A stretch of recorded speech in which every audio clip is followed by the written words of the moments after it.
काफी समय पहले की बात है। प्रतापगढ़ नाम का एक राज्य था। वहां का राजा बहुत अच्छा था, मगर राजा को एक सुख नहीं था। वह यह कि उसके कोई भी संतान नहीं थी, और वह चाहता था कि अब वह राज्य के अंदर किसी योग्य बच्चे को गोद ले, ताकि वह उसका उत्तराधिकारी बन सके और आगे की बागडोर को सुचारू रूप से चला सके। और इसी को देखते हुए राजा ने राज्य में घोषणा करवा दी कि सभी बच्चे राजमहल में एकत्रित हो जाए। ऐसा ही हुआ। राजा ने सभी बच्चों को पौधे लगाने के लिए भिन्न भिन्न प्रकार के बीज दिए और कहा कि अब हम 6 महीने बाद मिलेंगे और देखेंगे कि किसका पौधा सबसे अच्छा होगा। महीना बीत जाने के बाद भी एक बच्चा ऐसा था जिसके गमले में वह बीज अभी तक नहीं फूटा था, लेकिन वह रोज उसकी देखभाल करता था और रोज पौधे को पानी देता था। देखते ही देखते 3 महीने बीत गए। बच्चा परेशान हो गया।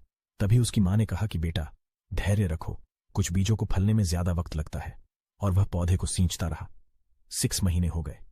राजा के पास जाने का समय आ चुका था, लेकिन वह डर हुआ था कि सभी बच्चों के गमलों में तो पौधे होंगे और उसका गमला खाली होगा। लेकिन वह बच्चा ईमानदार था और सारे बच्चे राजमहल में आ चुके थे। कुछ बच्चे जोश से भरे हुए थे, क्योंकि उनके अंदर राज्य का उत्तराधिकारी बनने की प्रबल लालसा थी। अब राजा ने आदेश दिया। सभी बच्चे अपने अपने गमले दिखाने लगे, मगर एक बच्चा सहमा हुआ था, क्योंकि उसका गमला खाली था। तभी राजा की नजर उस गमले पर गई। उसने पूछा, तुम्हारा गमला तो खाली है। तो उसने कहा, लेकिन मैंने इस गमले की 6 महीने तक देखभाल की है। राजा उसकी ईमानदारी से खुश था कि उसका गमला खाली है, फिर भी वह हिम्मत करके यहां आ तो गया। सभी बच्चों के गमले देखने के बाद राजा ने उस बच्चे को सभी के सामने बुलाया। बच्चा सहम गया और राजा ने वह गमला सभी को दिखाया। सभी बच्चे जोर से हंसने लगे। राजा ने कहा, शांत हो जाइए, इतने खुश मत होइए। आप सभी के पास जो पौधे हैं वो सब बंजर है।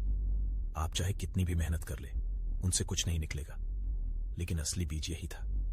राजा उसकी ईमानदारी से बेहद खुश हुआ और उस बच्चे को राज्य का उत्तराधिकारी बना दिया गया।